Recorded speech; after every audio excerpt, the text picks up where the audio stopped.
Buenos días, soy Marina Hermosilla, directora ejecutiva de Líderes Empresariales CLG Chile. Voy a ser de maestro de ceremonia en esta ocasión y debido a que nuestros participantes y principales panelistas no hablan castellano, la sesión va a ser en inglés. Para acceder a la traducción simultánea, por favor ingresen al canal de YouTube de la FEN, está en el chat. Good morning everybody, my name is Marina Hermosilla. I am the Executive Director of Corporate Leaders Group in Chile and I will do as Master of Ceremony today. All the event will be in English. For Spanish translation, please go into FEN YouTube channel. Today we have the great honor to host three of the most influential persons and crucial voices in economics, climate change and innovation around the world in the School of Economics and Business of the University of Chile, FEN for the Friends. We're also very grateful to have with us two ministers that are very, very committed with sustainable recovery for Chile. I hope all of you will enjoy the journey. The Dean of our school, Professor Jose de Gregorio, will give us some welcoming words. Unfortunately, he has to leave after we miss the following conversation, but the event is being recorded. Himself and everybody else could access it afterwards. Jose, the floor is yours. Thank you very much. It is an honor to inaugurate this conference. I think that today the world is living a huge recession, but it also will live a very huge transformation. I think that the recovery and what we have been suffering now also will open the door for a huge transformation in the global economy. And of course, in the recovery, there must be two key ingredients that are needed for a long time in the global economy, and this is a great opportunity. First, we need a recovery that is environmentally sound, as climate change is one of the most important threats to humanity.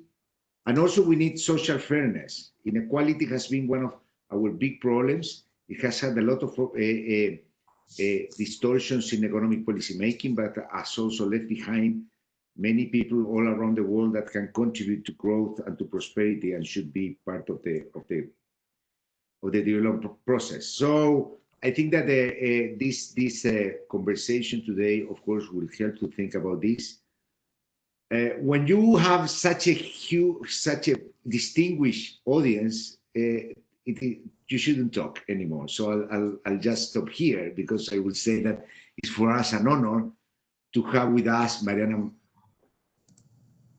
Mazzucato, Nick Stern, and Amar Bhattacharya. I think that they are all great and very influential economists in the areas of climate change and social inclusion. I also want to thank the locals that will participate in the discussion, especially Minister Schmidt and Minister Jovet. And finally, I want to congratulate CLG and Marina for having put together this great conference. So without further ado, I will just leave the floor for initiating this very valuable discussion. Thank you very much. Thank you very much, Jose. Now, the Minister of Environment, Carolina Schmidt, will give us a message. Minister, please, the floor is yours. Thank you, Marina and Jose, and welcome to everybody to this seminar, and my special greetings to all the distinguished panelists that will participate in this event. Today, we are facing difficult times. COVID pandemic brought us one of the biggest social economic crises the world has faced in centuries, affecting people's lives in manifold ways. We have a big challenge in front of us, no doubt, but at the same time, we have a unique opportunity to use this crisis to accelerate our transformation to a more inclusive, cleaner, healthier, low carbon and resilient economy for the world's future. A real sustainable recovery must focus on people's needs and foster economic growth with the environment. It must boost as a top priority investment that can generate in a fast way large numbers of jobs, while at the same time accelerate the decarbonization of our energy matrix, reduce pollution, build clean transport system, sustainable cities and green infrastructure for the growth of our economies. In Chile, the government reached an agreement with the opposition and the main political parties of the country, establishing a total of $12,000 million for the emergency and economy reactivation post-COVID. This agreement states not only once, but 6 times the relevance of a sustainable recovery, considering a strong public investment with green emphasis, climate change mitigation and private investment incentives with a strong compliance of environmental protection standards. The question is, how do we select this sustainable green investment? Do we have any public, well-known, transparent instruments to do so? And the answer is yes. Last April, in the midst of the COVID crisis, Chile presented our new updated NDC, and we did it with ambition, as recognized by different national and international organizations.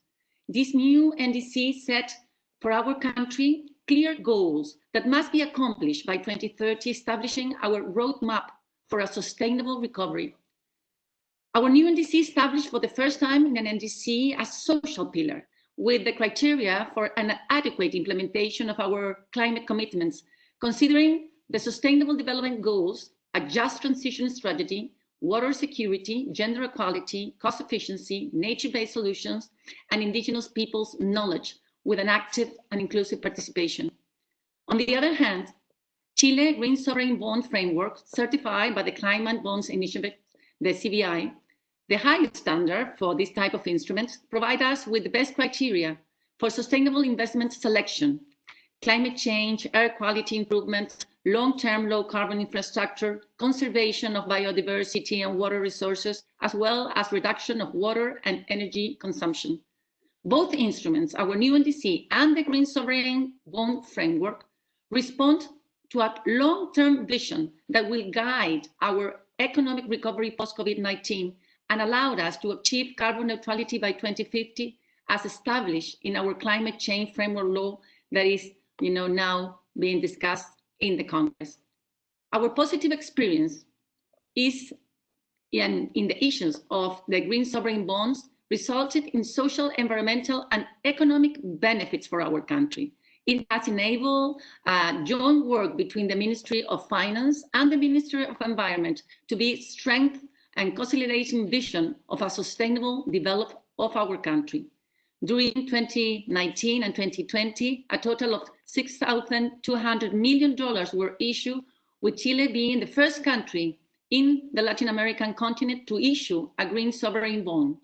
This green bond obtained the lowest interest rate in history, being a concrete demonstration that investing in green projects is a beneficial action for the environment, for the society, and also for the economy. We are working together with the Ministry of Finance in order to analyze a new green sovereign bond to foster our economic recovery.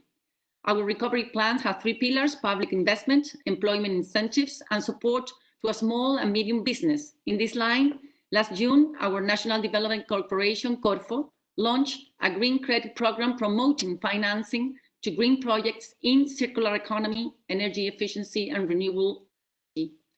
To conclude, I would like to emphasize the relevance that all decarbonization process and recovery decisions consider people's needs in their territories. Last month, we launched, together with Minister Jovet, the development of our just transition strategy for the decarbonization of our energy matrix. Because the only real and long-term development is a sustainable one, we need growth with people and with environment. We have an opportunity to recover better. Let's use it. Thank you.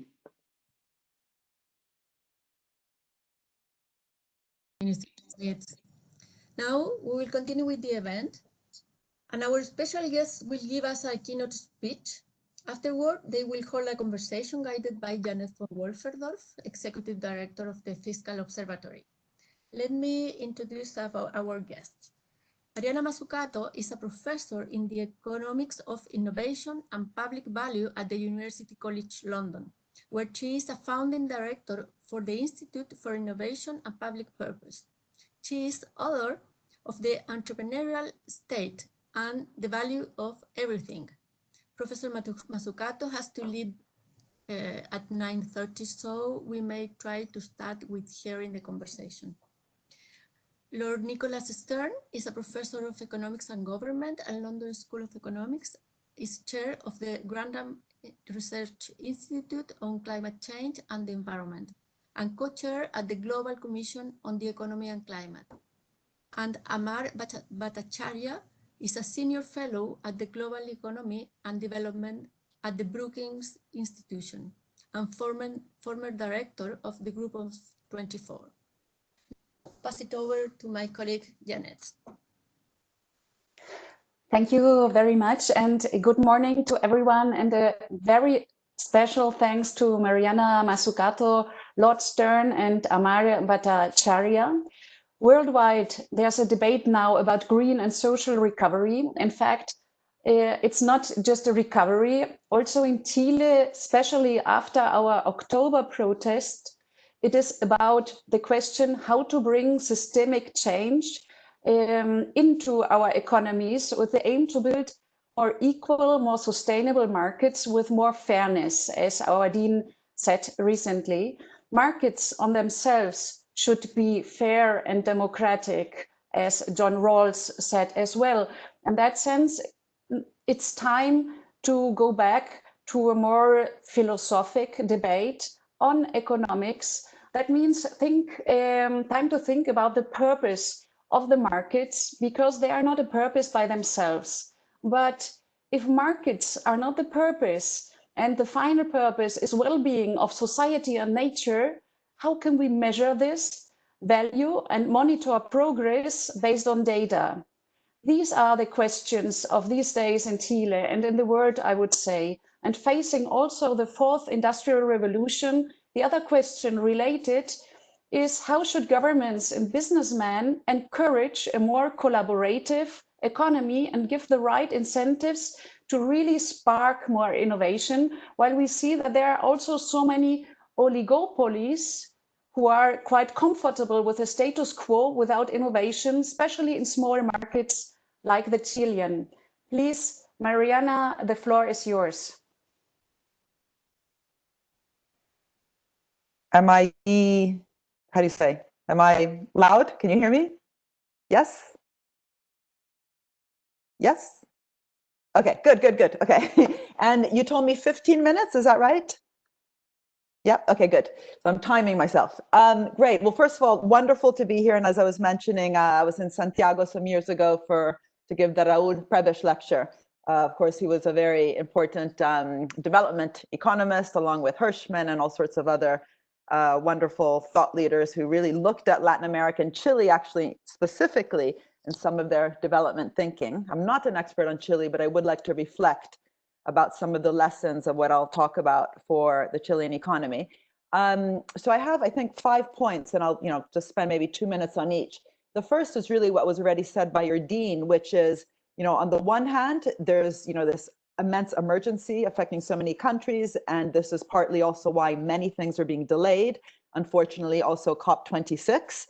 And I just think it's so important that conversations like this one that we're having today make sure that we really hold the globe, humanity, accountable to not delay the battle against global warming. It has to be at the forefront, and it can in fact be the key shaper of how we, structure the immediate remedies that are needed. Obviously, we can't, just philosophize about how to recover. As Greta Thunberg says about climate change, when your house is on fire, you don't just sit there and debate about how to get out, you get the hell out. Well, similarly now, there's a lot of immediate actions that are needed because of the health pandemic, but we owe it to future generations, but also, humanity now, to really think this through properly, because we could be just making things worse if we don't get the structures right. And in that sense, I always remind, my students, I always say, don't forget that the market itself, this word, the market, is itself an outcome of how different types of organizations in the economy are governed. That's both the public sector organizations, the private sector organizations, trade unions, and how they interrelate. And so much of the different policies we think about or corporate governance issues we think about are actually about those relationships. And we have to get those relationships to form what then eventually becomes a more inclusive, so less inequality, a more sustainable, more green, but also more investment and innovation-driven type of economic growth. And really, you know, it's so important to bring to this conversation, I'll end with it, it'll be my last point, this notion of stakeholder capitalism. We absolutely know that maximization of shareholder value amongst different types of organizations just doesn't work. It doesn't get us that inclusive, sustainable growth. But unfortunately, this word has become just very kind of flimsy, fuzzy. People like it. They talk about it in Davos, and it just doesn't have any sort of concreteness to it. And I hope at least to give a bit of concreteness to what does stakeholder capitalism look like in a green transition. And so secondly, you know, this urge to go back to normal and to put kind of immediate remedies to the table, we just need to always remember normal doesn't work. Normal sucks. Normal is what got us climate change. Normal is what got us the financial crisis. Normal in many ways, I mean, I'm not a scientist about this pandemic, but the more I read about it, it has a lot to do with how we produce, with how we consume, with how we distribute. So in many ways, one could say normal is also what got us COVID. Of course, there's, you know, all sorts of other factors. So, you know, what do I mean by that? I mean, finance is problematic. We continue to have a very problematic form of finance. Something like close to 80% of global finance goes back to the financial sector in terms of finance, insurance, and real estate, which is handily, the acronym is FIRE. We have a business, which is increasingly actually, you know, no matter the stakeholder talk, increasingly short-termist. Just in the last 10 years, $3 trillion have been used just to buy back shares globally amongst the Fortune 500 companies to boost share prices, stock options, executive pay. All of that actually has also, both on the finance and business side, has meant that we've had globally, actually, if you look at global investment, a fall in the investment. There's more money sort of being extracted out of the system. So we're not investing in all those long run areas, let alone climate change. Even things like, you know, human capital training, you know, skills actually come from investment. And so we all suffer when we don't have that kind of investment. And that's partly been one of the drivers of increased inequality in terms of wages also not keeping up with productivity. And that's also one of the drivers of increasing private debt in many countries. In the UK and the US, we have very high levels of private debt to disposable income, which should worry everybody, because that's actually what got us the financial crisis. But that's also because people are just taking out debt just to stay in place, because again, real income hasn't been rising. I'm sort of just listing here all the bad things about normality, just so we're all on the same page. But also the state itself, which in theory is there to help kind of, you know, remedy the problems. The state itself has increasingly become hollowed out because we don't really understand what public policy is for. And we've bought into this idea that at best, it's to fix market failures. Then it's always kind of too little, too late. And yes, market failures are very important to correct, but if we're just correcting and putting bandages here and there, we by definition have to wait for problems to arise before correcting them, instead of being active co-creators and co-shapers of a better form of capitalism. And in that sense, you know, one of the reasons I set up this institute at UCL was really to ask, what are the new tools on the ground that civil servants need, the bureaucrats, global bureaucrats need, to see themselves and function as real shapers and co-creators of markets in directions that get us, you know, the SDGs, more inclusion, more sustainability. And that's very different from thinking of oneself as a de-risker and at best a market fixer. You know, a leveler, leveling the playing field, all these words that are in every white paper around the world. It's really about tilting the playing field, not by picking one firm, one sector, one technology, but at least picking a direction, and then really aligning all the different policy tools that really push us there, while also enabling lots of bottom-up innovation. But that capacity to do that has really been hollowed out, and lots of outsourcing to consulting companies, to the private sector, really kind of key function that the state used to have in-house, which doesn't mean the state has to do everything, but at least it needs the capacity, the dynamic capabilities of the public sector to co-shape alongside business, and that unfortunately has been hollowed out. And again, on the backdrop of all this is climate change. We know, amongst especially the illustrious people on this panel, that that's huge. But just to remind us, we're not doing well. You know, in 2019, subsidies to fossil fuel companies were something like 20 billion a year in the US and 55 billion euros in the European Union. And COVID is just making a lot of this worse, both by, unfortunately, in many countries, putting the kind of climate targets on the back seat, but also it's hitting the most vulnerable the most, so hurting inequality. It's actually increasing private debt for all the obvious reasons. And, you know, it's just a tragic consequences on the economy, and hence also, again, on people's lives and their job prospects. Anyway, so this is the opportunity. Let's get this right. Government is back with the bang in many countries, pouring in liquidity and investments. The problem is how? How can it do it to actually help us really make sure that we steer our global capitalist system and then on the ground, our cities, our nations, our regions in a different direction, given all those problems with normality that I listed there. And here, again, we know from the crisis, the financial crisis, it wasn't a lack of money being put in, it was the lack of structures on the ground that structured that finance, but also that could kind of fall on ambitious fiscal stimulus. So we had lots of kind of, you know, liquidity going in, but not enough investment in the real economy that could absorb that. So again, a lot of that liquidity just ended up back in the financial sector. So coming back to what to do and how to do it, this is really my key point, which is, you know, a big kind of shout out to the Sustainable Development Goals. At least 5 of them are climate related. You know, there isn't just, you know, SDG 13, there's also life below water, there's life on land, there's clean water sanitation. There's also all the cross-cutting ones like on gender equality and poverty, et cetera. But these can actually really be transformed in each national context into very concrete goals. So I see the SDGs as challenges, they're broad challenges, but they can actually be turned into moonshots, what I call missions. I've been fighting for this concept in Europe and kind of got it through the European Parliament and the European Council. They voted on this report that I wrote. So now in Europe, at least, we have, in fact, I have it here.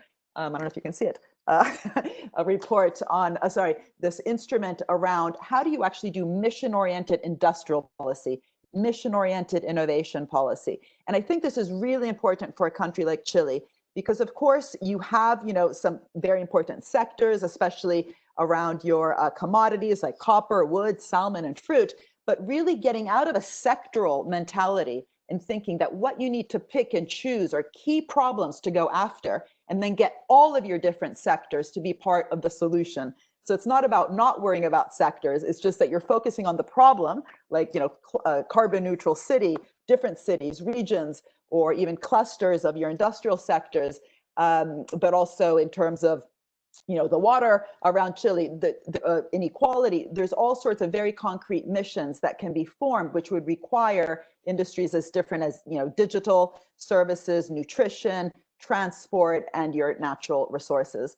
And really what this is about is, again, starting with the challenge, turning it into a moonshot, then getting, you know, not being scared of industrial and innovation policy to get those different sectors to work together in new ways, but especially, and this is the key bit, to redesign. It really has to be redesigned and rethink all the policy instruments we have.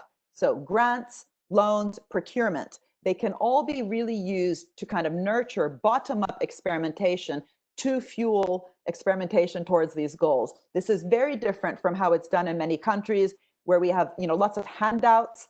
We have focus on types of companies like SMEs, types of sectors, whether it's natural resources or not. In some countries also obsessing on particular types of technologies. So really rethinking it as a problem, all the different sectors as part of that solution, which have to, however, transform. They need to transform. They don't stay in place. Even copper and transport, they transform in order to be part of some of the climate-related strategies. And then again, having a much more dynamic relationship between the public and the private sector in terms of how the public sector gives out its funds. So less about handouts and much more about kind of a co-investment, sharing risk, sharing rewards, but creating conditionalities attached to loans. Like in Germany, just a quick example, when the steel sector had big problems a couple of years ago, the KfW, their public bank, made the choice to make the loans conditional on steel transforming itself, lowering its material content. They didn't tell them how to do it. So again, bottom-up innovation, but they did it through repurpose, reuse, recycle technologies, which basically mean that today Germany has one of the greenest and most innovative steel sectors in the world, not because they just woke up and decided to be purpose-driven. They had to be in order to get the loans the, the taxpayer, if you want, investment guarantee handout from the state. So these conditionalities, I think, are extremely important today, where we have, again, so much money coming in many countries to the table to help out with this pandemic, really thinking through how to include, eventually win-win, but in the meantime, potentially tense conditionalities. And it was quite interesting how Macron in France was very explicit about this. He said, look, we're not here to save industries, we're here to transform it. And so the 8.8 billion that he gave to the automobile sector, 5 billion of it went to their main auto company, Renault. And that was actually based on the fact that they had to then produce over 1 million clean energy cars by 2025, and similar types of conditionalities were placed on Air France. Whereas in the UK, no, we just gave money to EasyJet and said, take the money and run. That doesn't work. So really renewing this kind of public-private partnership. And that's really my last point before my last minute is up here, which is we need to go away from this unfortunate dichotomy, which I do often hear in some Latin American countries, but also in Italy, where I'm currently advising the Prime Minister, but also in South Africa, where I'm also working with President Ramaphosa. Unfortunately, there's always this backdrop of, oh, you just want the state to do more. No, we want the state to be smarter. We want the private sector to be smarter, but we especially want them to relate to each other in a more symbiotic, more mutualistic way. And this notion of stakeholder capitalism, I think, is quite useful in order to get us there. But it also means that who's at the table ex ante, including trade unions, which have historically been very important for capitalism to progress in inclusive ways, need to be at the table, kind of defining in the kind of what's to be done question. What does a green city look like? We want the student movement, the green movement, the labor movement, academics, businesses, the state to be at the table together through different types of citizen assemblies or whatever may be relevant in a country, because that buy-in is so important. That buy-in was very important for the moon landing 50 years ago. There wasn't necessarily the citizen engagement in terms of deciding to go to the moon, but it surely was quite an inspirational mission. And what we need to do today is have less of the top-down decision, really bring kind of different types of groupings to the table, but especially in terms of the instruments, the public bank instruments, the grants, the loans, the procurement contracts, and the bailouts have to nest within them these properties of inclusive and sustainable growth. And if we don't do that now, when government really does have sort of the upper hand given this immediate crisis, then it's a massively lost opportunity. And I do hope that we can talk a bit more, maybe also with some of the other presentations, about what that actually looks like specifically around some of the tools, for example, the climate bonds that you talked about before. Exactly 15 minutes, good. Thank you so much, Mariana. A very important message for us here in Chile. Your mission-oriented innovation, setting clear goals, dream go to the moon, but make it very precisely and redesign of the economy with a strong commitment to public-private partnerships. So very, very important messages for us here. Lord Stern, I want to come to you right now. You wrote a very interesting paper together with Joseph Stiglitz about fiscal recovery packages containing very concrete recommendations for finance ministers regarding their stimulus packages, and showing that recovery policies can deliver both economic and climate goals, identifying economic multipliers and positive climate impact. In Chile, our finance ministry speaks about sustainability and is part of the coalition of finance ministers for climate action, but we see that actually the emergency seems overwhelming in some way. In fact, priority 1, 2, 3, 4, and 5 in the coming month will be principally economic recovery, as if sustainability would be maybe more or less a luxury. Additionally, we see business unions in Chile creating working tables with the explicit aim to re-engage in the old economy. Lord Stern, why is now the moment for change and for building positive, innovative coalitions for concrete, measurable compromises, and what are the steps that should be done also here in South America? Thank you very much. I want to try to take a strategic answer to that question. This is a moment for clarity of strategy, because if your strategy is clear, it's much easier to get on with things quickly. And then my great friend and colleague and collaborator, Amar Bhattacharya, will be more specific about how we implement that strategy and what we do. But this is a moment for clarity of strategy, clear answers to the questions you just posed, at the same time as strong and speedy action. And I think those two are complementary. So what I'll try to do is to put together the challenge of the recovery and the strong and speedy recovery with the idea of sustainability and with the transformation to a very different form of growth and development, the drive to net zero. So we have to see those two things together. Up to last December or so, our focus was on the transformation to a new form of growth, how we go to the net zero economy, what sort of investments are there, what are the opportunities, what are the mechanics. And now we have to put the sustainable recovery in front of that. But we will find, and you kindly mentioned the paper with some of my colleagues, Cameron Hepburn and Dimitri Zengelis and Brendan O'Callaghan, of course, Joe Stiglitz. And I'll come to that. But what I wanted to do was to start with the magnitude of the task, give some principles for the transformation to long-term growth so that we understand that, and then put that together with the sustainable recovery. And I'll start a discussion of policy very briefly, but that's something that Amar will pick up. Now, I think we have to recognize two things. These are two emergencies, crises, the climate and the COVID, of enormous magnitude. The climate crisis is existential. The kind of path we're on at the moment is taking us well more than 3 degrees, perhaps towards 4. 3 degrees we haven't seen on the planet for 3 million years. Absolutely transformational. Will redefine where we can live and work and lead to immense loss of life, movement of people, conflict, and so on. We must remind ourselves of the stakes we're playing for, even bigger than COVID and much longer lasting. Deep and tragic though the challenges of COVID are. So we must remind ourselves of the stakes, but we must also remind ourselves that this next decade is absolutely crucial.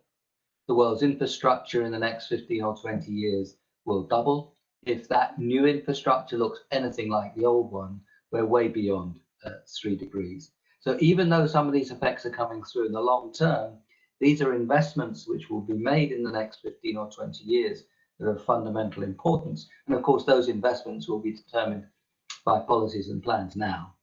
So even though it's a long-term crisis in terms of its effects, in terms of its requirements for action, those are immediate.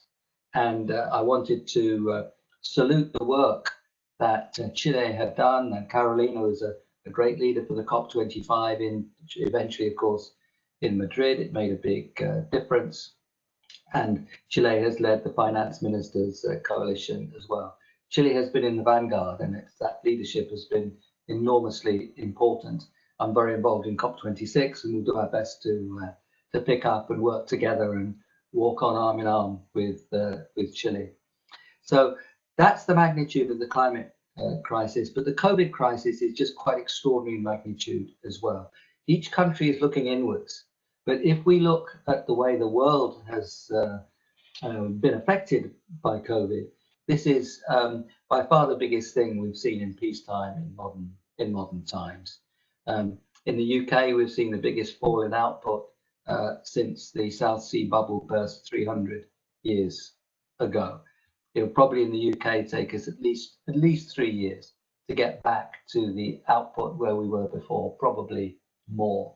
And that's in a country which can borrow in its own currency, print money if you like.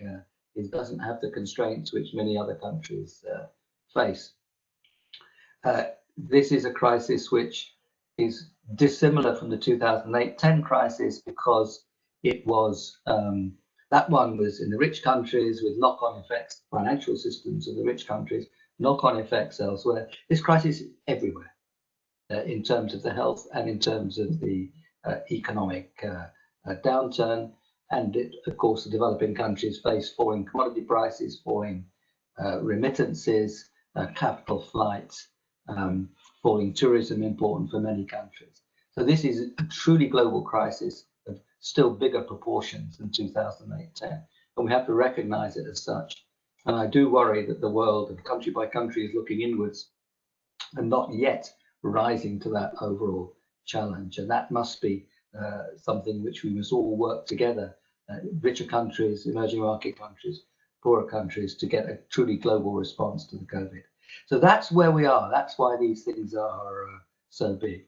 In that context, sustainability and equity must be fundamental principles of policy. What does sustainability mean? It means offering to the next generation opportunities at least as good as those you had yourself, assuming they behave in a similar way to those who follow. And that, of course, means looking at the assets that we offer to the next generation. What assets? Physical capital, the important fundamental, of course, physical capital, and natural capital, and human capital, and social capital. And that tells us about investment. Investment is not an innovation, of course, both. It's not just about physical capital. It's about physical capital, human capital, natural capital, and social capital. And that is fundamental for the way we think about equity. If we think about equity in this context, we're talking about equity across generations. We're talking about equity across nations. And we're talking about equity in the way we handle the big changes, the big transformations that we have to take. That means equity in terms of dislocation, a just transition, if you like, people moving out of some industries into another. And it means equity in relation to consumers. If we're to act on this effectively, relative prices will have to change. Some prices will go up, some prices will go down. That's the way change happens in large measure in economic systems. And in some cases, poorer people could be affected by those prices that rise. And you saw exactly in Chile some reactions to that. We've seen some reactions to that with the Gilets jaunes in France as well. And that's another part of the equity story.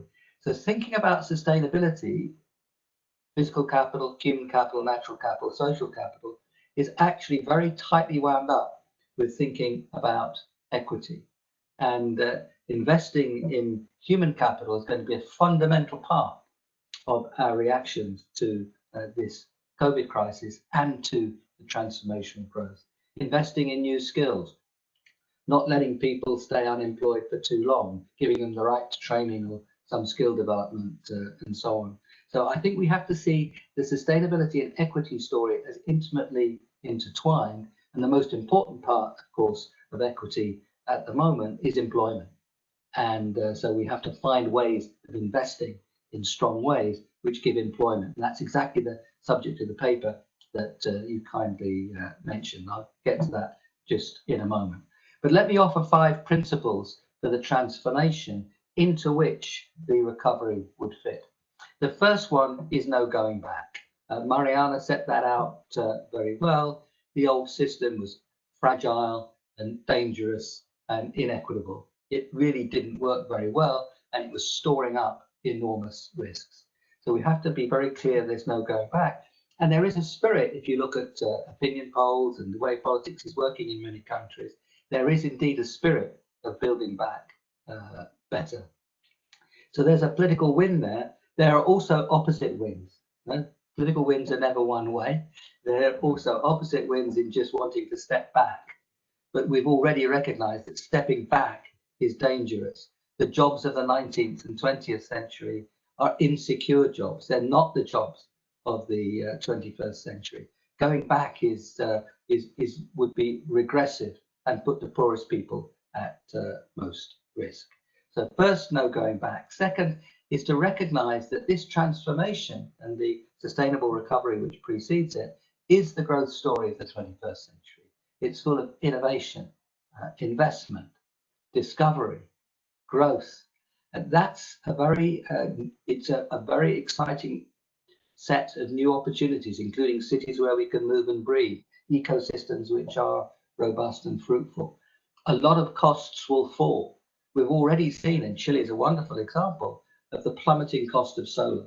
Around the world, solar with storage, round-the-clock solar, is already outcompeting all forms of fossil fuels in many countries of the world. So some part of this story is a story of lowering costs, of doing things not only in a cleaner way, but in a way which is directly cheaper, even if you forget about, as you should not, but even if you forget about the pollution of the air and the pollution, of course, through greenhouse gas emissions. So we must recognize a tremendous amount of that is making life cheaper. The electric car, once it's gone to scale, which will be very soon now, is unambiguously superior to the internal combustion engine. The internal combustion engine is wasteful. Why do you have a radiator? To throw away the heat. The internal combustion engine is wasteful. The electric car can be built in turn with half the labor content than a internal combustion engine car, and it lasts longer. So in terms of mobility and in terms of power, the alternatives are just better right across the board. Now, that doesn't mean it's easy, but it does mean it's highly desirable. So it does mean that we should go out of our way to get there. So this growth story that we're talking about here has tremendous advantages, but we mustn't pretend that because it has those tremendous advantages, it's just easy to do. It needs determination, it needs the right kind of public policies, the planning and so on to realize that. But we have to do that around the idea that it's enormously attractive, that this is the right way to grow. Next, and I haven't got time to develop this, but Amar will develop it, we have to recognize that this is a world with plenty of investment opportunities, plenty of savings. But the challenge is to pull the investment opportunities into real programs and projects and to get the right kind of finance in the right place at the right time. That's not straightforward. Good policy, good financial institutions are part of that. Next, we have to recognize it's truly international. And we have to, whatever we do, each country will say, I'm only a small part of the story. In the UK, they say, well, we're only just over 1% of world emissions.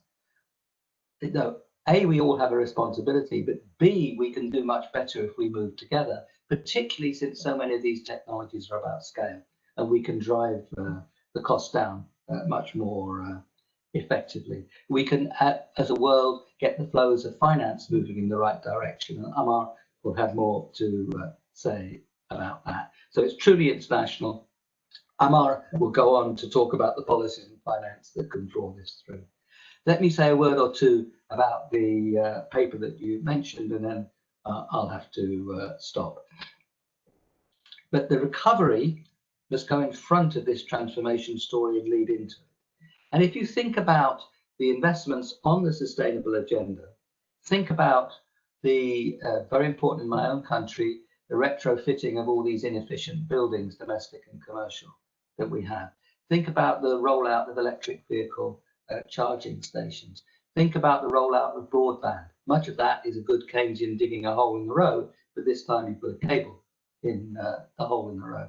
Think about trees. Again, digging a hole, but now putting a tree in it. Restoration of degraded land.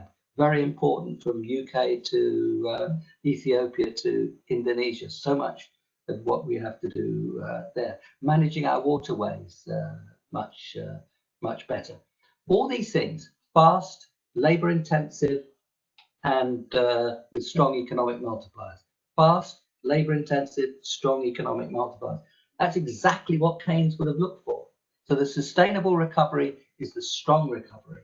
And that was the key message of that paper that you referred to with Cameron and Joe and Dimitri and colleagues. So that is a crucial part of that whole story. Investing in labor is part of that story as well.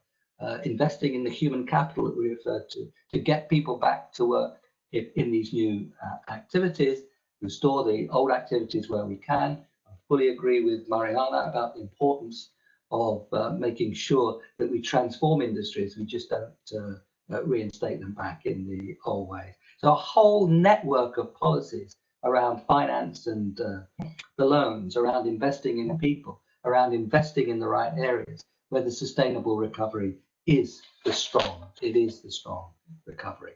So COP26 next year, where we walk arm in arm from COP25 into COP26 with our Chilean friends, will focus on net zero and the opportunities that are there, on the sustainable recovery. It will focus on natural capital. It will make resilience and adaptation center stage.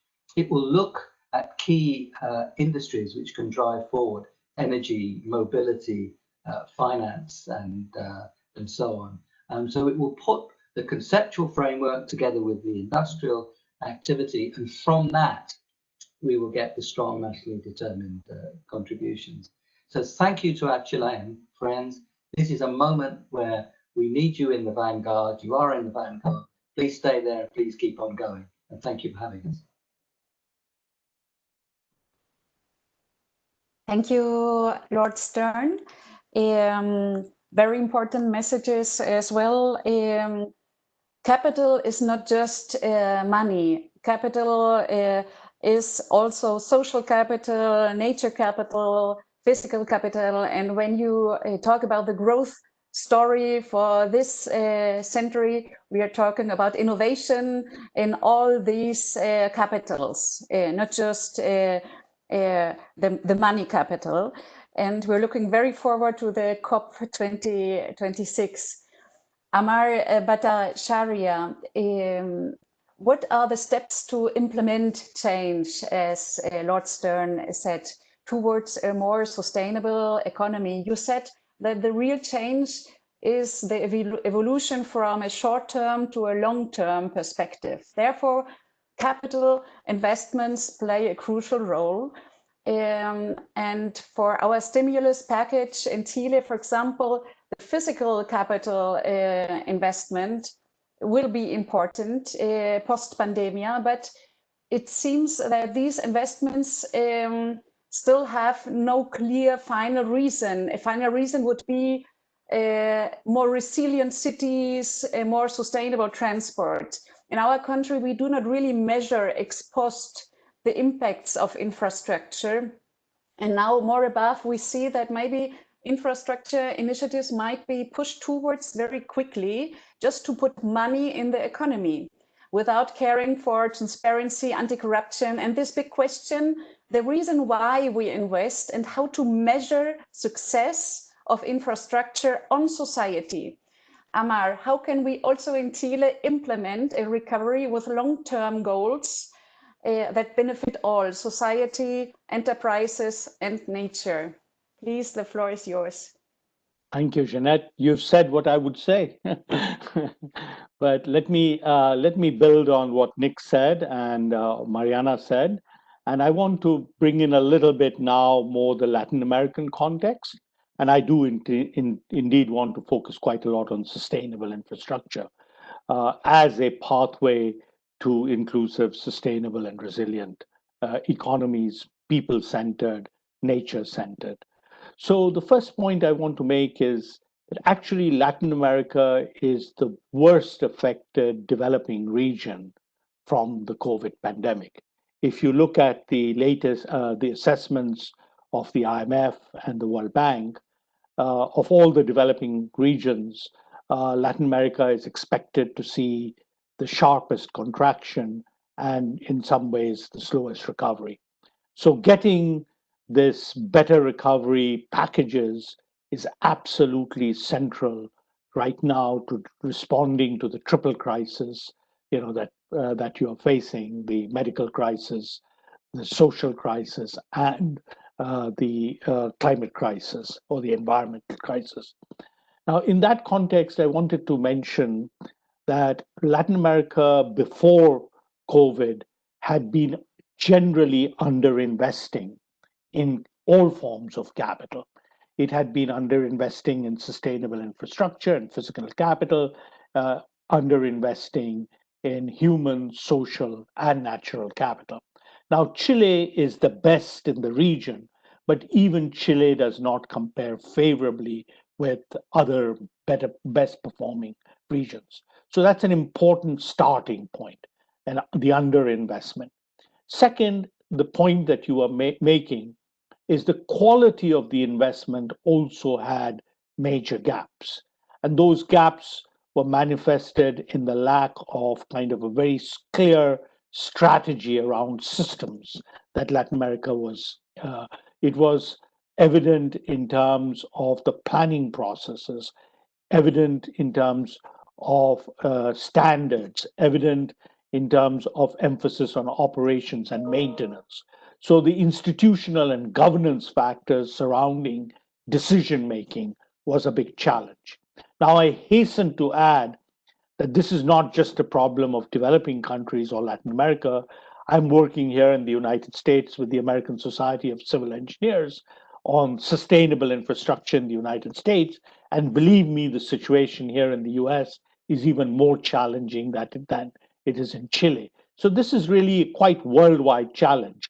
And the beauty of now this transformation opportunity we have is the opportunity to now put in place a better infrastructure. But we also know that it's not just a better infrastructure, but it also must be a more sustainable infrastructure. And sustainability is exactly the way that Nick Stern put it. That means we must take the long view. We must leave the future generations at least with what we have. And there are two characteristics of infrastructure that really matter a great deal in this regard. One is the returns come in over a very, very long period of time. And second, the prevalence of externalities, both positive and negative. Okay, so internalizing that is a big challenge in decision making, in finance, in policy, and I'll come to that in elaborating on that. The next thing I want to talk a little bit about is this opportunity to build back better right now that is presented in terms of the post-COVID response. And the four elements that are critical on the how is first is the importance of a clear strategy, a vision, and a strategy, and ability to prioritize and channel, investments, policy, and finance. And in a way, Chile is blessed precisely because, as Minister Schmidt pointed out, Chile had in place a very strong NDC. But we really need to turn the NDC on its head. It's not about a climate strategy, it's about a sustainable, inclusive, resilient growth strategy, of which the NDC is the manifestation on the climate side.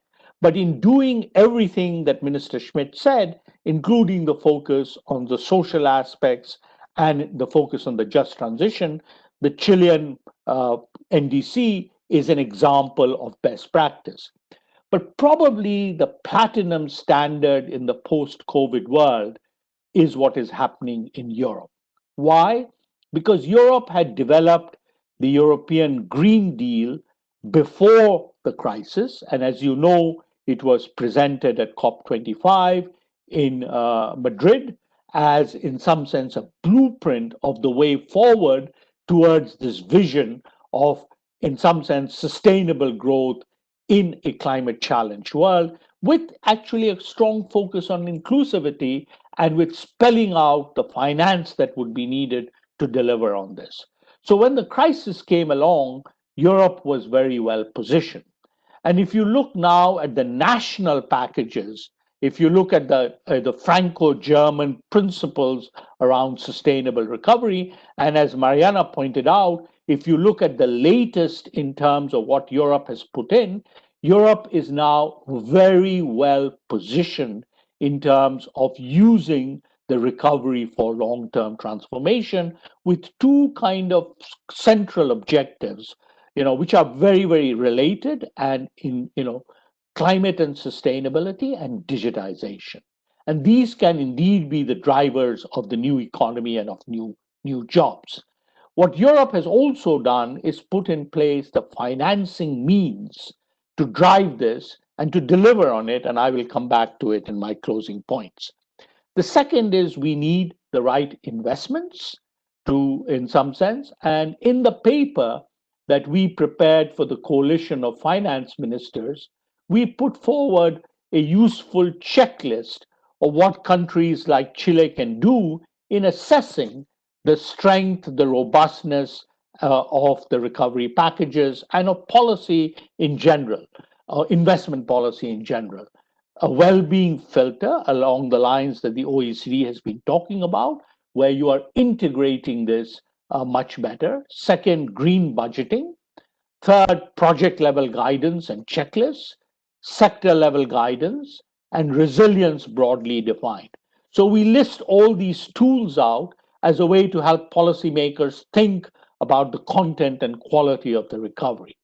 Next, again, as was pointed out by Nick, as well as Mariana, we're very important to have the right supportive policies.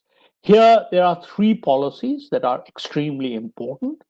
Carbon pricing and elimination of fossil fuel subsidies can be very powerful. Chile is moving in this direction. Not only does this help align incentives, it generates powerfully the resources that we need at this point in time. Second, complementary regulations and standards can be very important. Efficiency standards, building standards, green public procurement, all of these can help drive the recovery with clear direction and policy certainty. And finally, bailout conditionalities. So as Mariana pointed out, if the government is going to provide support, the support has to be not to go back to the old normal, but support for transformation. And the third part that I want to focus on and close on is finance. So because of, if you think about the needs over the next 2 decades, the world needs an extraordinary level of investment to bring about the kind of transformations we need, where we produce the cities of the future, where we produce the energy systems of the future, where we produce the mobility of the future, and we ensure that all of this supports, as you pointed out, people and planet. Okay, in order to do that, there are 4 reasons why we will need more investment than we have in the past. The first is much of the capital stock of the world is not fit for purpose. Again, Chile is a better place than most of Latin America, but you only have to visit the cities of Latin America to see the crying need for investments that can improve sustainability and make the cities more livable.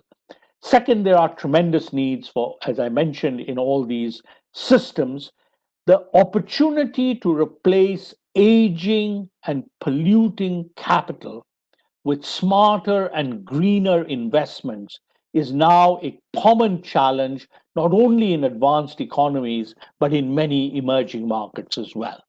Second, emerging markets, because of structural change and because of gaps, will need to, and developing countries will need to invest more in the next 2 decades. Now, Latin America is not a case of this, but a big force in the world is urbanization. In Latin America, urbanization has already happened, but a lot of that urbanization has not been sustainable. So Latin America will also need a lot of investment to make urbanization and connectivity fit for the 21st century.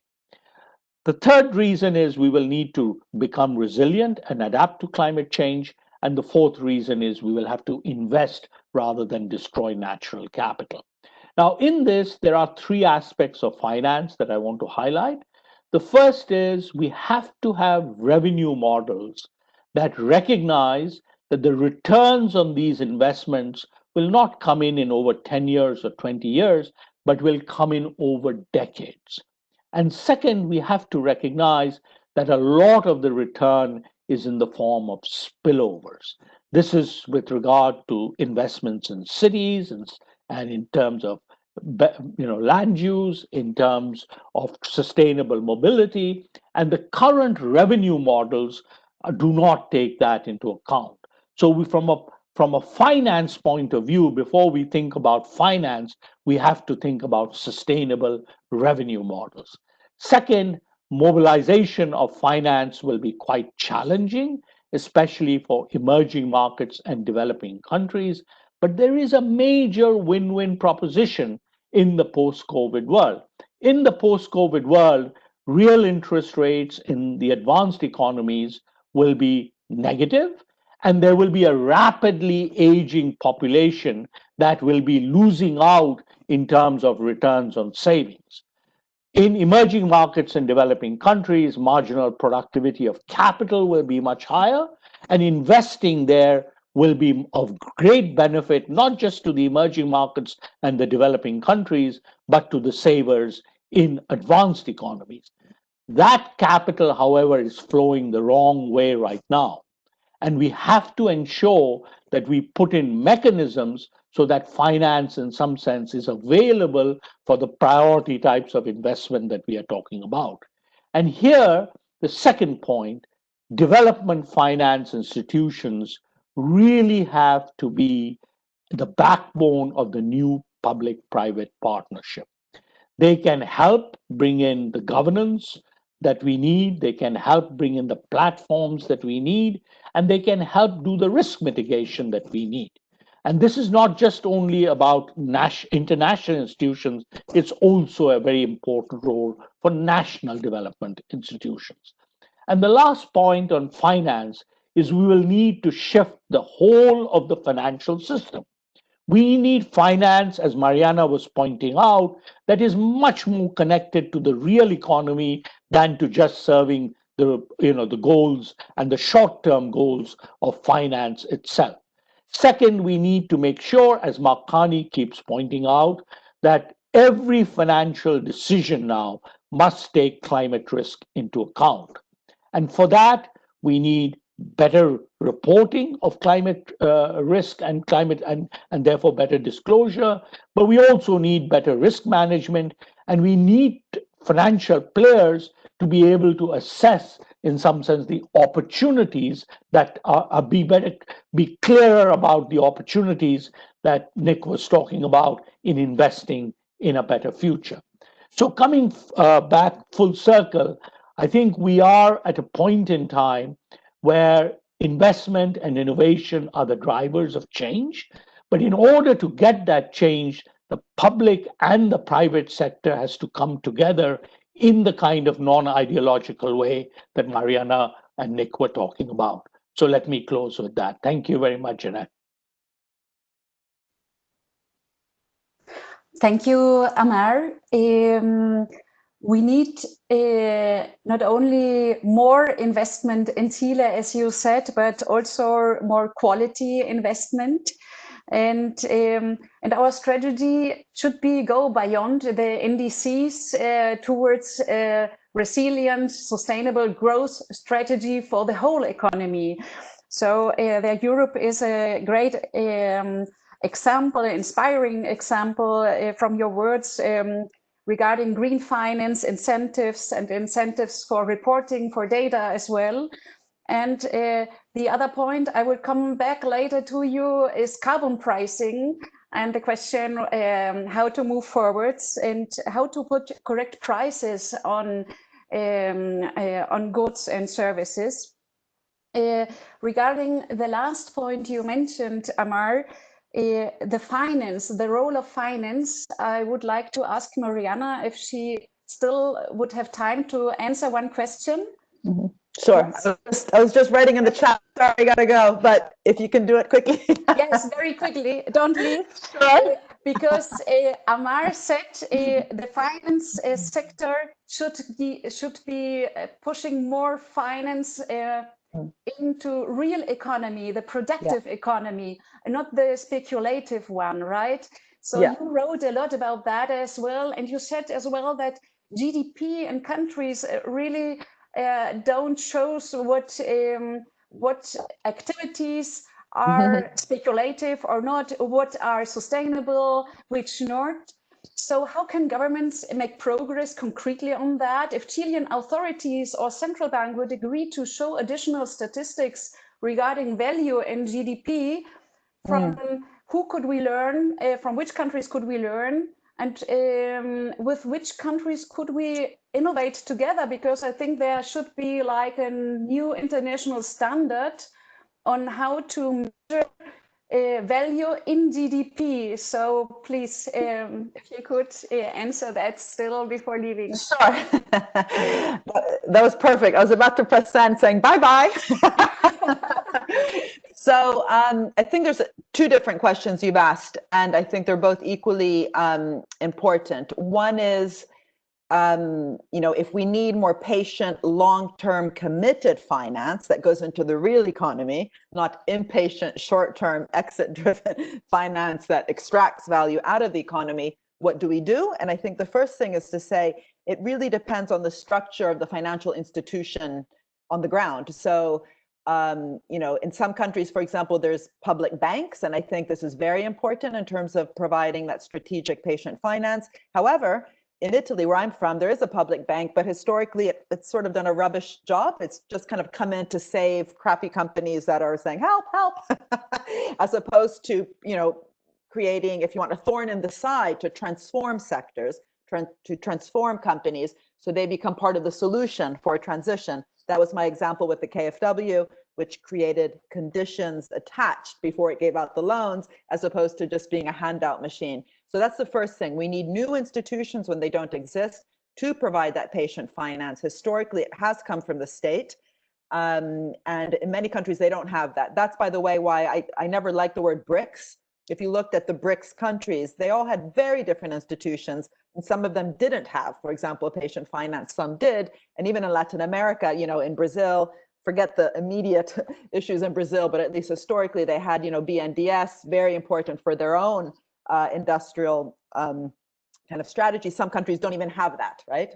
Patient finance. So we need to ask where, how to set that up.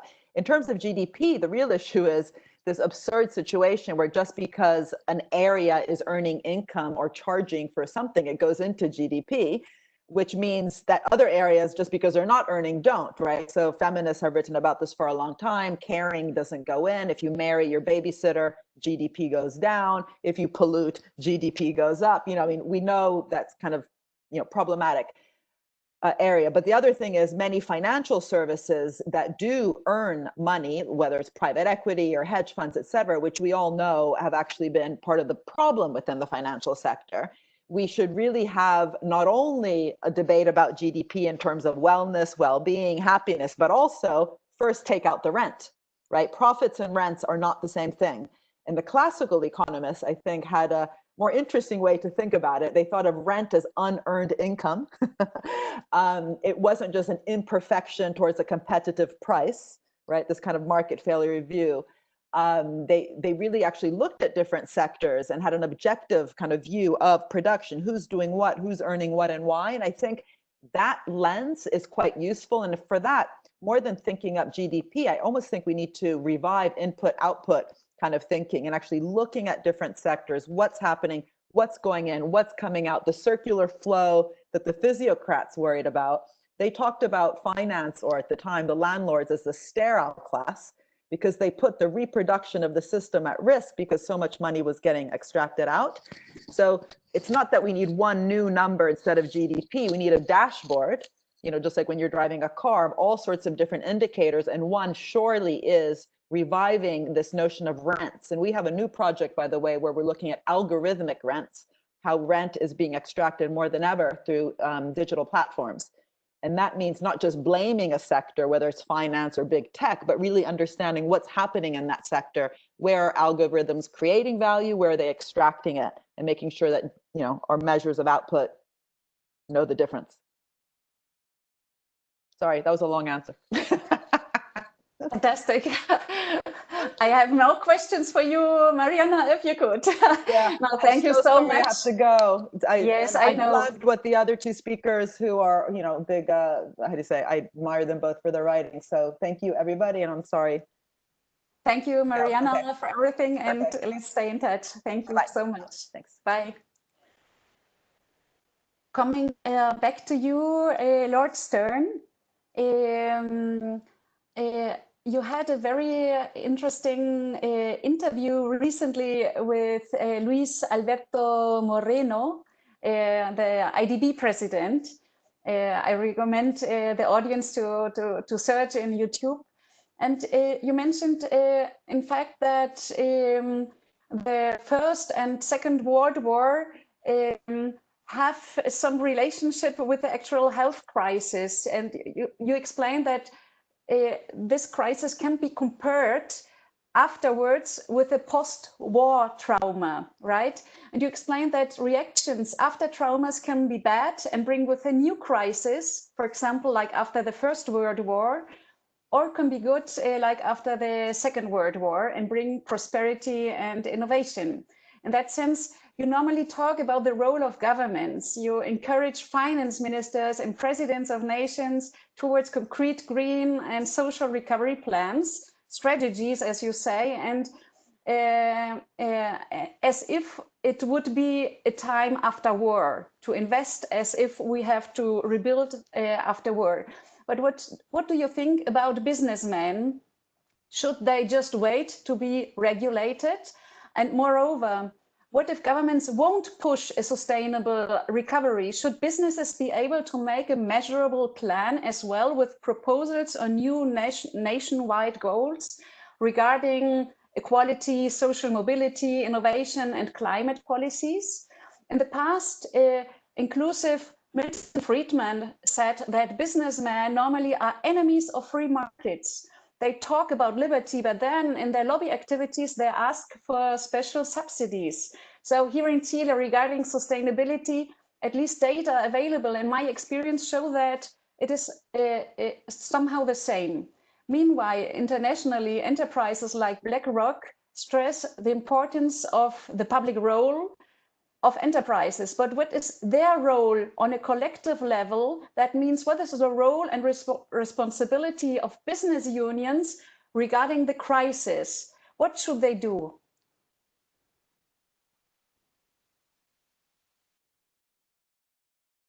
That's a very important set of questions. Before I turn to those, could I add something very briefly to the questions you put to Mariana? On the measurement of social progress, economic progress, could I recommend the Stiglitz-Sen-Fitoussi Commission, which was put together in France and reported in 2009, the Commission on the Measurement of Economic Performance and Social Progress. I was very much involved in that. Marcia Sen, Tony Atkinson, Angus Deaton, many others. And we came up with some quite careful propositions about the content of the dashboard, which was the language that Mariana quite rightly used, and the language we used there, or tableau de bord, as they say in French. And there I think we tried, and why I'm drawing attention to it, because it's a systematic answer to the question that was put about GDP, but also in looking at that, we looked at risk. And so many of the measurements that we use in economics are about flows or stocks, but they're not necessarily related to the risks that are carried in those flows and stocks. So which stocks do you focus on? Well, it depends on which stocks tell you more about flows that are beneficial and risks that you run. So we did try to look at it much more deeply, I hope, than simply saying, what does GDP leave out? You know, we try to look at it in a broader sense of what are the risks to society as a whole, what's the role of inequality in this kind of story. The second thing is overinvestment of financial institutions in real estate. And I do think that there are a number of things that we can do on that, because it's a disease that affects many countries. And it's a feature that stops the flow of income, stops the flow of savings from rich countries to emerging markets and poorer countries. Basically, the rates of return should be higher, and probably are higher, if we manage risk well in emerging markets and developing countries. But you see an awful lot of money going into real estate in rich countries. including my own in the UK. And there's not one single solution to that, but one part of the solution, I think, should be the limitation on the amount of money. Excuse me, please. That's not COVID. I'm in rural England and it's hay fever. We should pay attention to the amount of money in relation to the value that financial institutions can lend. So you could say they cannot lend more than 70% of the value. It's a mechanism for controlling the flows, which we used to use in the UK, which they still use sometimes in China. But the other way, the more constructive way, I think we should use both actually. We should use the one that restrains investment into real estate in rich countries, but we should also take the more positive story. How do we reduce the risk of investments where it should be in emerging markets and developing countries? That's through good policy, as Amar described, and it's through the right kind of financial packages and instruments. But we really have to think consciously of redirecting flows, because the market is failing us very badly in terms of directing flows where actually the returns to society are really rather low relative to what's possible. Turning now to businesses. The business part of the story of all this is, I think, extremely important. We're now seeing businesses get ahead of many governments. Why? Well, I think for two reasons. One is the moral reason, that businesses see that they do have a social role to play, and so it's a moral and social question about what they should do, and I think that's highly relevant. But on top of that, we're increasingly seeing that businesses that take social and environmental responsibility seriously do better by conventional standards. If you take Unilever, our colleague in the Global Commission on the Economy and Climate, Paul Polman, I co-chaired that with him and Ngozi Okonjo-Iweala.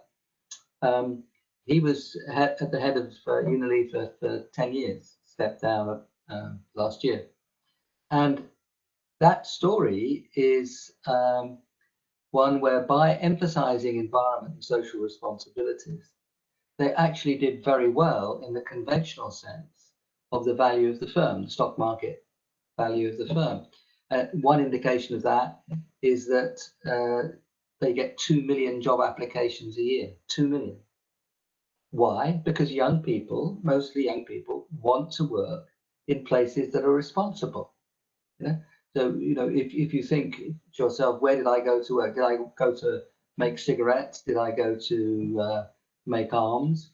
Or did I actually go to a firm that was actually trying to protect the environment, combat forestation, and make some money at the same time?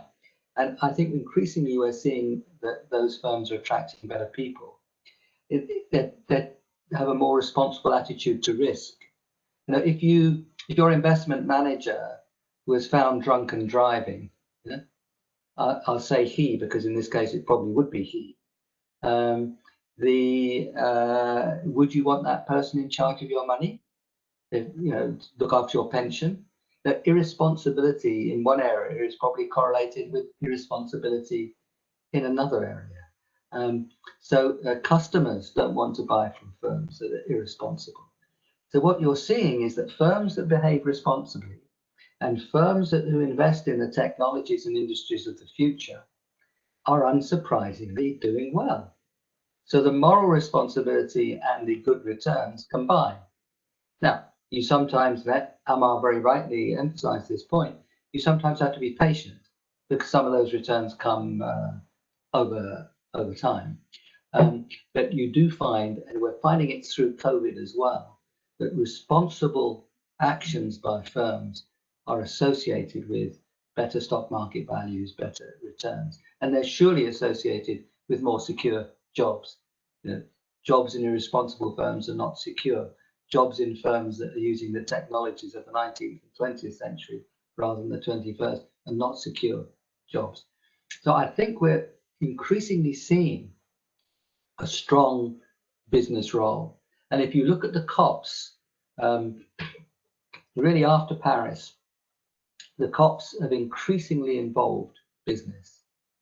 And the more they do, the better, as far as I'm concerned, because in many cases, the businesses are really blazing the trail, and they actually can help push government.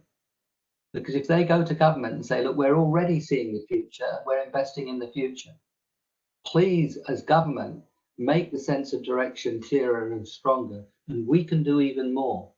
We will invest more, the economy will grow better. So I think that relationship between business and government is very important.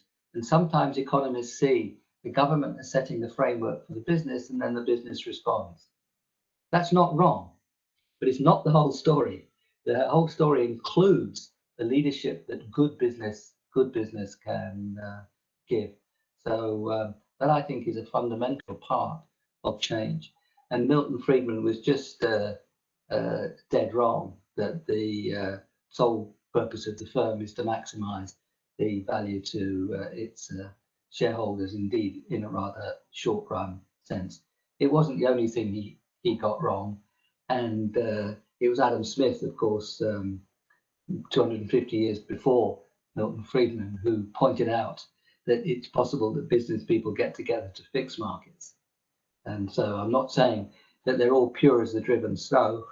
It depends on the context, but we must recognize that increasingly there are good business leaders getting out in front.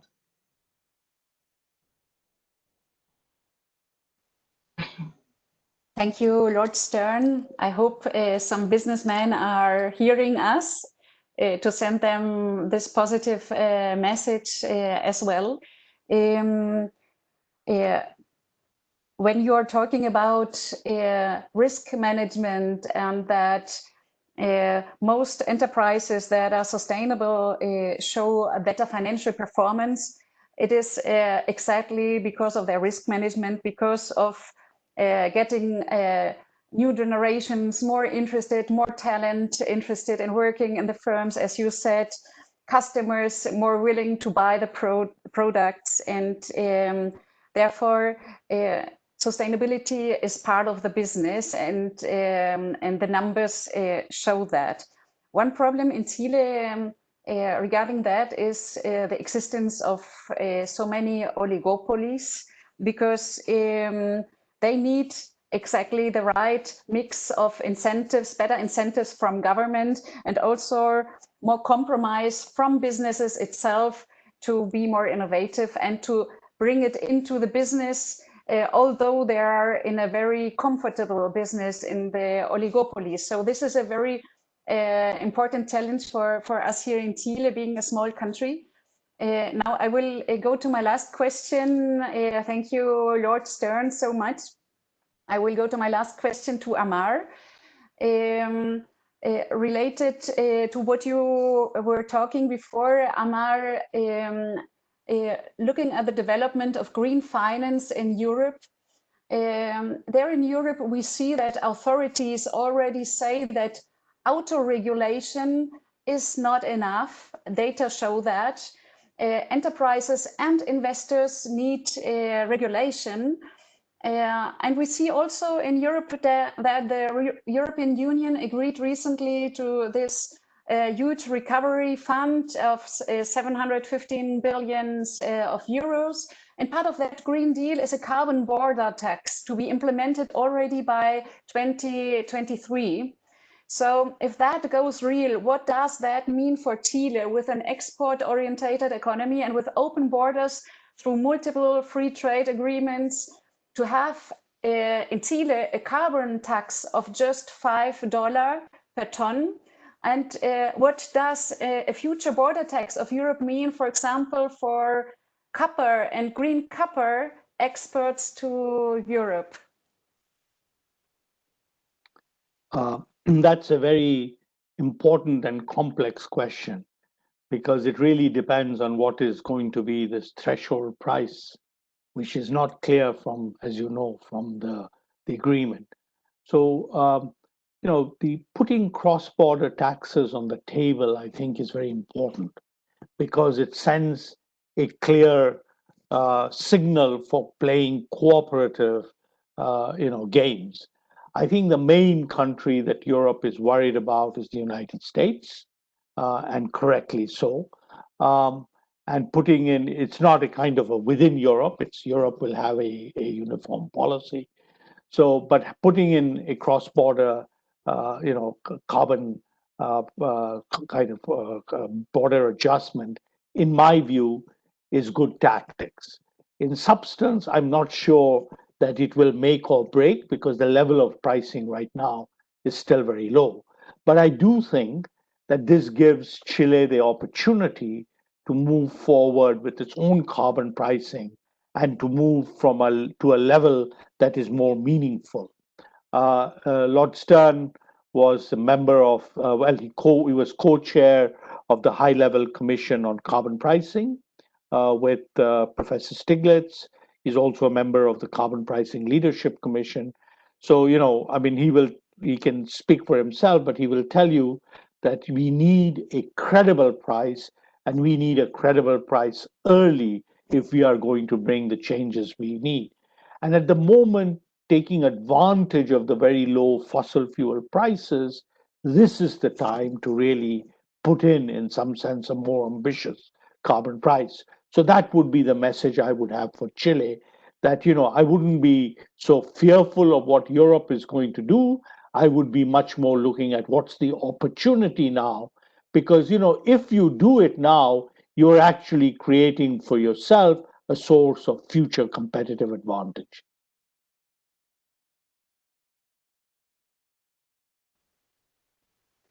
Thank you, Amar. Don't be fearful, see the opportunity. This is the message also for our mining industry.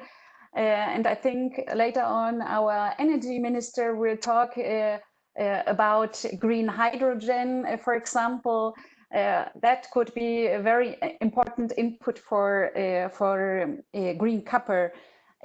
Lord Stern, before we will be closing our very interesting panel, maybe you could give a last message towards carbon pricing for our Chilean economy. Carbon pricing is a very important part of the story, and it should be strong. And Joe Stiglitz and I suggested that it should be by now something like $60 a ton of CO2 and rising to at least the order of $75 a ton by 2030. That's the number which the IMF has honed in on as well. So that should be, roughly speaking, where it would be. If you levy that and you return a big slice of the revenues to poorer people in terms of direct transfers, they would be better off. And they would be overcompensated for the tax, and you'd still have some revenue spare to invest in changing technologies or whatever your priorities in this area might be, or helping to build new infrastructure and so on. So I do think carbon price is enormously important. And of course, getting rid of damaging subsidies. I don't know the detail of the structure in Chile, but if you look at Europe, I mean, I was one of those who was against the UK leaving the European Union and spoke up strongly, including in the House of Lords on that. But I'm happy to leave the Common Agricultural Policy. And the Common Agricultural Policy is part of the subsidization of agriculture, which is really perverse. It's fine to subsidize incomes of farmers. It's fine to subsidize the activities which are public goods, which look after the land, which look after the water, look after the trees. That's all very good. So mine is not against subsidy for agricultural or for those kinds of positive activities. It's the way they work. And what we've got around the world is about $600 billion of agricultural subsidies. And what do we get? We get degraded land, we get poisoned rivers, and we get destroyed forests. there is a much better way of doing it. So the carbon price extremely important, and it can be made progressive, not regressive. And but each country, including my own, but each country needs to take a very careful look at the subsidies to see that actually whether or not they're damaging. Sometimes you can just get rid of them and save the money, like fossil fuel subsidies. Other times in agriculture, you'd want to reform them. But the whole price and subsidy business has to be looked at very carefully. And I sat in the Ministry of Finance for 3.5 years in the UK, and I was chief economist of the World Bank and the EBRD. I think I have responsible public finance in my bones, and one of the key principles is not to waste the money on bad subsidies. This is another very important message. Being on time, in fact, I want to thank both of you. Mariana already had to leave, but I want to thank you so much, Lord Stern and Amar Bhattacharya, for your inspiring presentations, comments on Chile that will bring much more reflection on it in the next days. We will look at the dashboard as well, Lord Stern mentioned, so thank you so much for that.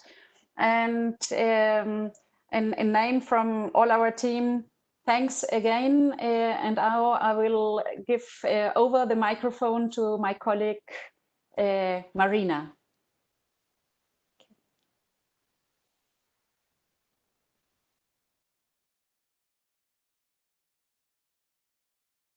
Thank you very much, Janet. Such a wonderful conversation about capitalism, politics, sustainability, and how to build back better. We are arriving towards the end of this fantastic event, and for the closing, we have some words from Juan Carlos Llobet, Minister of Energy and co-chair of the Carbon Price Leadership Coalition. Minister, please, the floor is yours. Thank you, Marina. Thank you, Janet, for that great discussion. It's very challenging to speak up after this amazing group of people, and I think the discussion we just heard it's very inspiring. It touched on ethics. I think we have a broad consensus that climate change is probably the biggest threat we face as a generation, that we have a commitment with future generations that we need to honor. It was a great discussion also on science that has been very clear on where we are on this issue, and that we need to do things now to stop this problem from getting worse. It was a great discussion on economics and finance and the tools we have there to help us solve this problem. It was a great discussion also on policy. And I think there was basically broad consensus, right? And I don't want to pretend to summarize what has been said. I want to make, maybe to start, a broader point, which I think it's important. I see, when I see this discussion, it becomes evident to me as a political actor, the enormous gap between the level of this discussion, the sophistication, the rationality with which it was conducted, the capacity of the different speakers to make nuanced points, to show disagreement in graduated terms, right? The disconnect between that type of discussion we just heard and the discussion we usually see increasingly, I must say, in the political arena, not only in Chile, but throughout the world. And I think that is a very severe problem, right? Because I think after this debate, we can get out of this seminar with the sense that we know what to do and how to do it. But I really see the political debate throughout the world and in our country as the weakest link of this chain. I think we're living in times in which people are afraid. People are feeling uncertainty. There's an overlap of the problem of COVID, the economic crisis, unemployment, the threat of climate change on the horizon. And when people are afraid and they are feeling uncertainty and anguish and fear, that's a very fertile soil for bad politics and for populism, right? And I'm afraid that if we don't deal with that problem and we go head on to tackle that, all the great discussion we just heard will not happen, right? I see I think the temptation today for many political actors is to try to offer people, when they are afraid, to offer them quick fixes, right? To offer them easy solutions to problems that are in nature very complex. I see an increasing temptation of political actors to translate the emotions of people into policy automatically without playing the role politics must play, which is to mediate those emotions, use rationality and evidence to translate those emotions into sound policy. There's polarization. People tend to put other people in buckets, right? Social media plays a very negative role there. When people are facing an increasingly complex and uncertain world, they really are looking for easy answers, right? To try to make sense of what's going on out there. So I think, and I think that it's very problematic because it usually leads to short-term solutions that might alleviate problems right now, but will have very negative consequences in the long run. And that is true for climate change, that is true for pensions, that is true for inequality, right? The intergenerational justice issues are relevant across all those areas and many others, right? So what I'm trying to say is I think politics is the weakest link of this chain, right? And we don't talk much about politics. And I think when I say we don't talk much about politics, I'm not talking about the day-to-day discussion in Congress. I'm just talking about the broader role that politics has to play in the challenges we are facing. I think this is a problem that we see in the international community. I think COVID-19, as climate change in the last years, has shown that the international community is not playing the role it must play. I mean, I'm not very optimistic about the capacity the international community has shown to find common ground, to cooperate, to find the solutions that we need in place to solve this problem that is global, right? And that is true for COVID, but it's also true for climate change. The efforts we made last year to try to reach or to help to reach an agreement on Article 6 of the Paris Agreement is just one manifestation of that problem, but we're seeing that incapacity in many other areas as well. So I think I want to make 2 points on this issue. First, I think the people who are involved in politics, we must make very strong effort to make a case against two false dichotomies that I think were mentioned today. One is this dichotomy between economic growth and sustainability, right? That I think Mariana mentioned at some point. As you know, Chile, we committed to be carbon neutral by 2050, right? And we have a very ambitious NDC that we need to comply with by 2030, right? And we did a very thorough analysis of the alternative measures that we can put in place to reach those goals, right? And if you look at that analysis, that is a cost efficiency analysis and that prioritizes measures.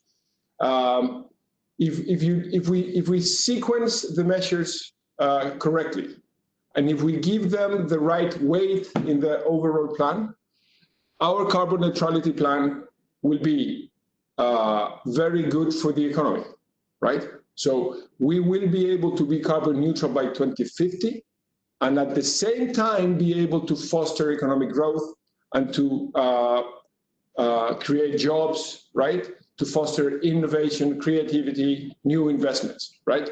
The rough numbers say that the NPV of that carbon neutrality plan requires $40 billion in investment that will have a positive NPV of another 40, because the positive effects of those investments will be roughly 80, right?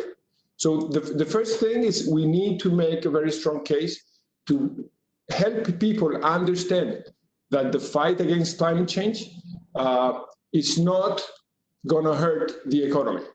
It's not going to hurt the creation of jobs. It's not going to hurt economic development, right? And that is very important when we are in the midst of this very complex economic crisis. Lord Stern talked about electromobility, for example. That is a very good example. I mean, we are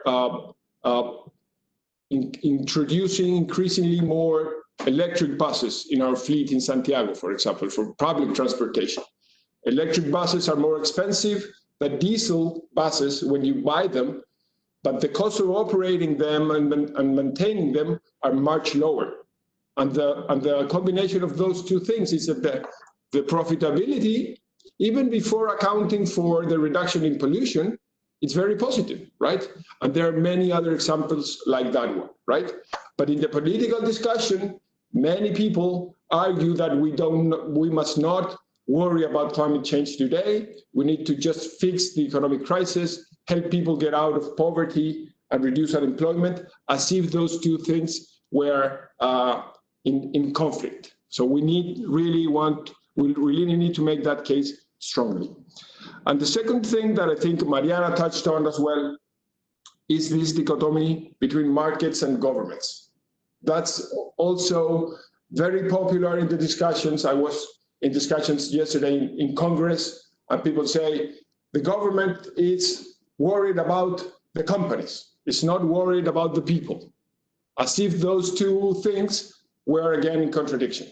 It's obviously not true, but many voices in a political climate that is polarized try to make that point as if it were true, right?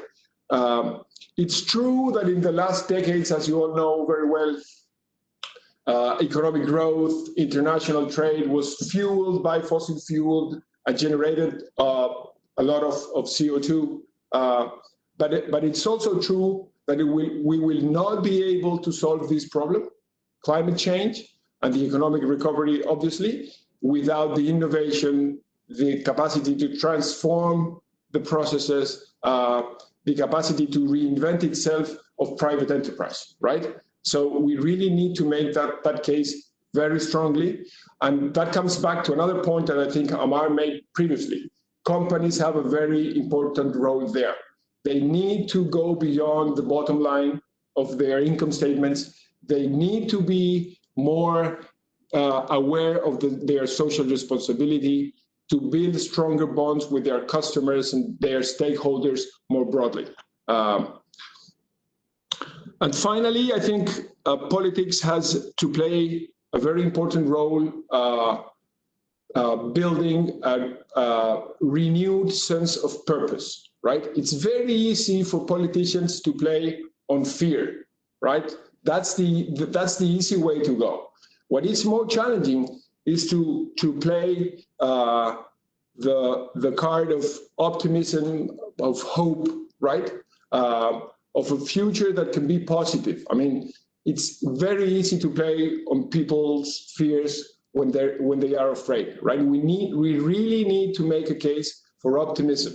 And just to make to use one example, Chile, as Janet mentioned, we have an enormous potential to generate renewable electricity based on renewable energies, right? We have the best solar irradiance in the north. We have very strong winds in the south, in Patagonia, and that will allow us to produce green hydrogen at very, very low cost, right?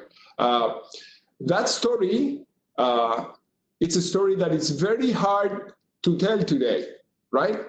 Because it's a long-term story and people are usually concerned about the short term. But we need to make an effort to talk about the long term, right? We really need to make the case for optimism. I mean, people move by fear sometimes, but they also, I think, they are thirsty for hope, for optimism, for stories that can make them dream of a future that can be bright, right? So in Chile, we can use our renewable energies to produce cheap and clean electricity, to produce green hydrogen that can help us clean and differentiate our mining sector, for example. It will allow us to produce and generate economic and social opportunities throughout our country. It's a story of self-confidence, because our geography that sometimes hit us very hard with natural disasters, it's also a geography that gives us this enormous opportunity to generate clean electricity, right? So we need to work together to draw that future that can be better, to use optimism and self-confidence to basically mobilize the political discussion to then be able to take advantage of all the knowledge that was put on the table today in this debate to make really things happen. So thank you so much for organizing this event. I think we have an enormous challenge, but an enormous opportunity, and I hope we can have other seminars in the future to keep discussing these issues. Thank you so much. Thank you very much, Minister Jovet, for your words and your reflections. We have more than 800 people connected in different platforms today. And on behalf of the team of Reactivación Sostenible, I would like to thank you all for being with us this wonderful morning in Chile, afternoon in UK, and especially to the School of Economics and Business for hosting us today. The Reactivación Sostenible initiative was launched last May, and the initial declaration was being signed by more than 650 organizations like universities, NGOs, business councils, private communities, and private companies and public institutions. It has been also signed by more than 1,700 citizens coming from academia, business, indigenous communities, public sector, and civil society, which reflects the wide interest that has gathered from multiple sectors of our society with a sustainable in the context of COVID-19. Reactivación Sostenible will be organizing further activities to foster this kind of discussion in order to achieve a sustainable recovery for Chile, and all of you will be very welcome to. Thank you very, very much, and have all of you a very good day.